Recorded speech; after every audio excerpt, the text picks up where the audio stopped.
வணக்க மக்களே. நம்ம ரோமர் ஃபீமேல் ஒரு சம்பவம் பண்ணிருச்சு மக்களே. அதாவது புறா வந்து முக்கால் மிஸ் ஆயிடுச்சு மக்களே. ஸோ நேற்று மார்னிங் தான் வந்துச்சு. ஸோ அதுக்கு முன்னாடி எடுத்த வீடியோ தான் இது. ஸோ அந்த சீட் மேலே நின்னது நம்ம பெரிய கதவை திறந்து விட்டோன்னு டேரெக்டாக உள்ளே போய் அடையில் படுத்துக்குச்சு மக்களே. ஸோ அதனால் நம்ம ரெக்கை கட் பண்ணாமே விட்டுட்டோம். பட் அப்படி விட்டதுனால அடுத்த நாளும் அது வெளியே போயிடுச்சு. ஸோ வெளியே போனது ஈவினிங் ஆகியும் வரவே இல்லை மக்களே. ஸோ புறா மிஸ் ஆகிட்டு அவ்வளோதான் நினச்சேன். பட்டு நேற்றுக்கு மார்னிங் நல்லபடியாக வந்துருச்சு மக்களே. ஸோ வந்தோடனே தண்ணி குடிச்சிட்டு பழையபடி அடைக்கே போய் உட்காந்துருச்சு. பட் நம்ம ஃபீமேல் வராதுன்னு நினச்சி அந்த முட்டையை வந்து கர்ண புறாட்டை மாற்றி வச்சுட்டோம் மக்களே. ஸோ ஃபீமேல் வந்ததுக்கப்புறம் தான் சரி அது அடை காக்கும் அப்படின்னு சொல்லி திரும்ப கர்ண புறாலேருந்து எடுத்து பழையபடி இதுக்கே வச்சுட்டோம். அந்த மேயில் வந்து நைட்டு மட்டும் அடை காத்துச்சு. காலையில் வந்து பார்த்தா அடையிலேயே உட்காரலாம் மக்களே. ஸோ முட்டை வேஸ்ட் ஆகிடக்கூடாது தான் மாற்றி வச்சோம். அந்த முட்டை வந்து ரோமர் முட்டை. இன்னொரு சின்ன முட்டை இருக்குது பாருங்கள், அது வந்து சாதா புறா முட்டை தான். ஸோ அதை பழையபடி நம்ம கர்ணிட்டே வச்சுட்டோம்.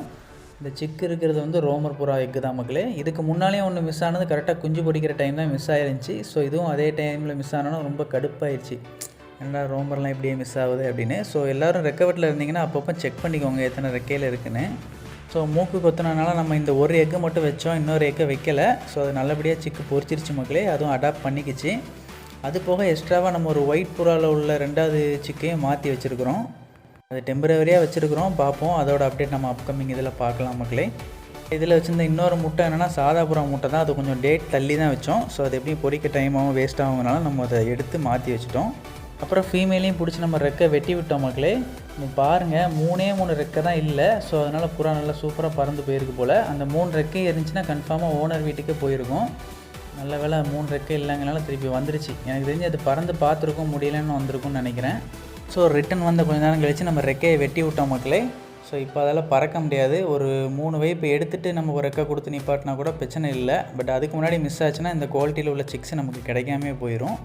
மேபி ஒரு 3 செட் சிக்ஸ் எடுத்துகிட்டு நம்ம ஓனர்ட்டே ரிட்டன் பண்ணிடுவோம்னு நினைக்கிறேன். பார்க்கலாம். அதே மாதிரி ஒரு சிலர் என்ன பண்ணியிருக்காங்கன்னா நம்ம சேனல் நேமை மிஸ்யூஸ் பண்ணியிருக்காங்க மக்களே. அதான் நம்ம போஸ்ட் போடுறவங்ககிட்ட போயிட்டு எனக்கு டிசிஆர் பீஜன் லாஃப் தெரிஞ்சவங்க தான், ஸோ புறா ரேட்டு கம்மி பண்ணி தாங்க அப்படின்னு சொல்லி கேட்குறீங்க. பட்டு அவங்க வந்து நமக்கே கம்மி பண்ணி தருவாங்களாங்கிறது டவுட்டு தான். நம்ம மொத்தமாக எடுத்தால் வேணால் 1-2 ரூபா கொஞ்சம் கம்மி பண்ணி தரலாம்.